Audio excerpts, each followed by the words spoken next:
Happy Monday, everybody. I thought I'd share a brief overview of what a connection meeting is, because the more clients I talk to and the more people that I talk to, I realize that I learned this skill about 15 years ago, and not many organizations are doing it. And it's been a core piece of my leadership skill set and a core piece of the training that I actually share. So here's a little freebie for you. And so this is for people who find that employees are disengaging.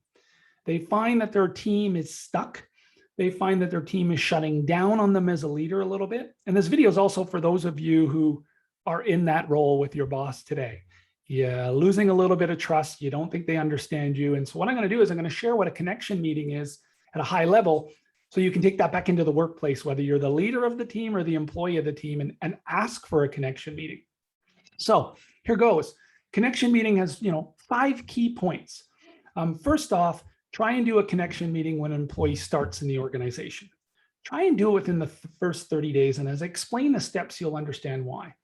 And the reason you want to do that within the first 30 days, and if you haven't done it yet and you're stuck with an employee who's been there a year, go back and do it now and you can reset it.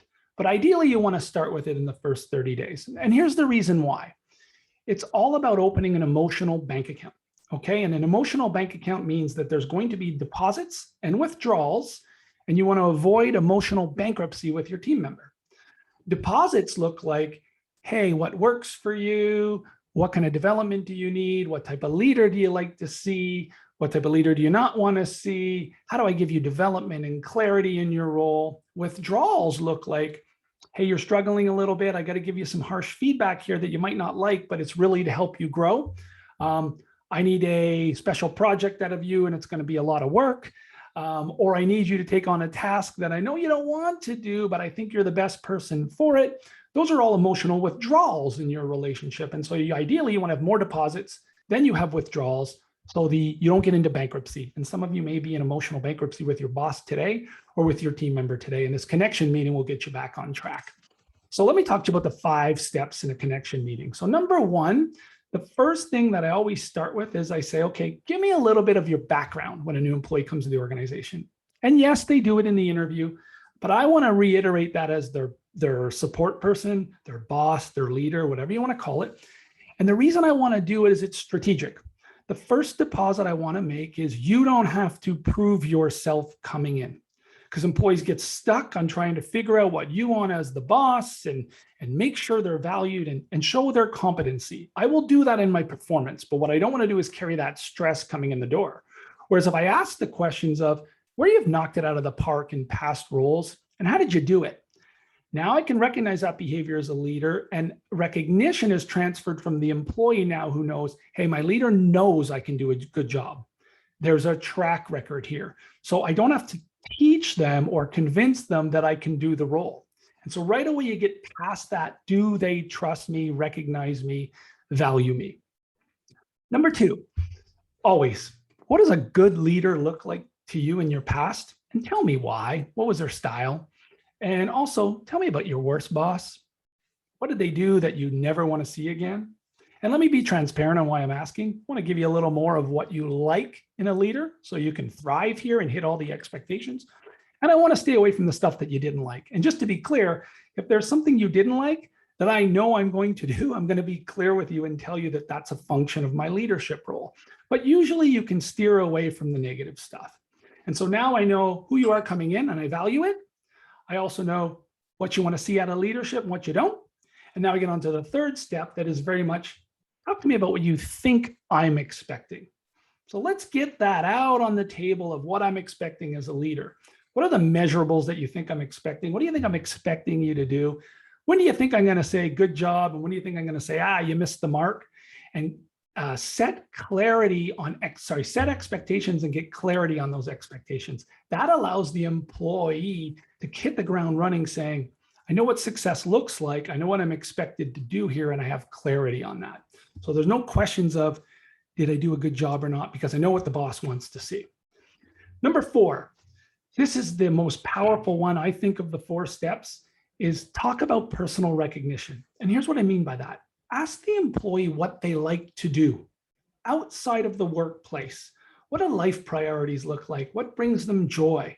Is it time with family? Is it going to games? Is it reading books? Do they want to go to the botanical gardens? What are all those things they love to do? Here's why. Twofold. Number one, you're going to find out how you can further connect with them when they knock it out of the park.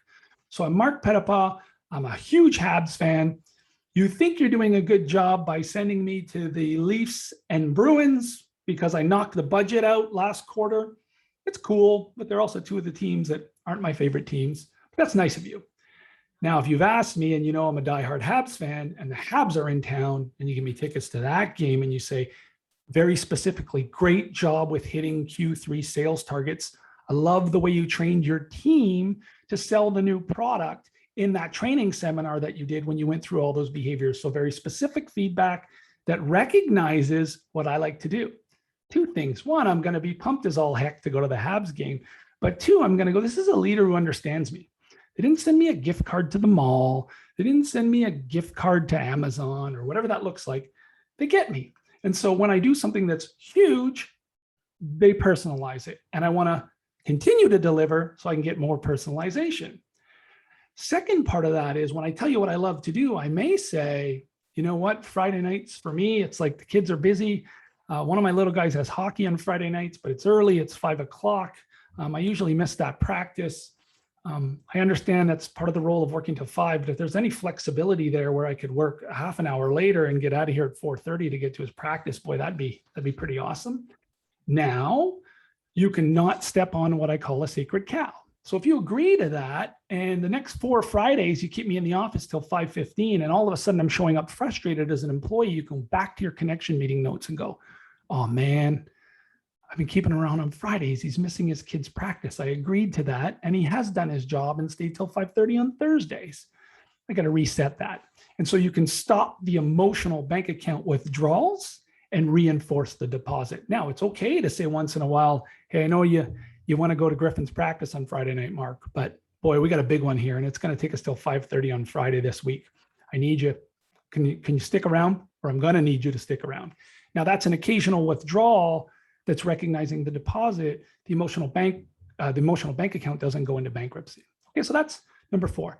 Number 5, a critical one, because you're going to go on to one-on-ones, and some of your one-on-ones are going to be recognition based, and some of your one-on-ones in those same meetings are going to be about, hey, there's a behavioral gap we need to close because you're missing the performance metric.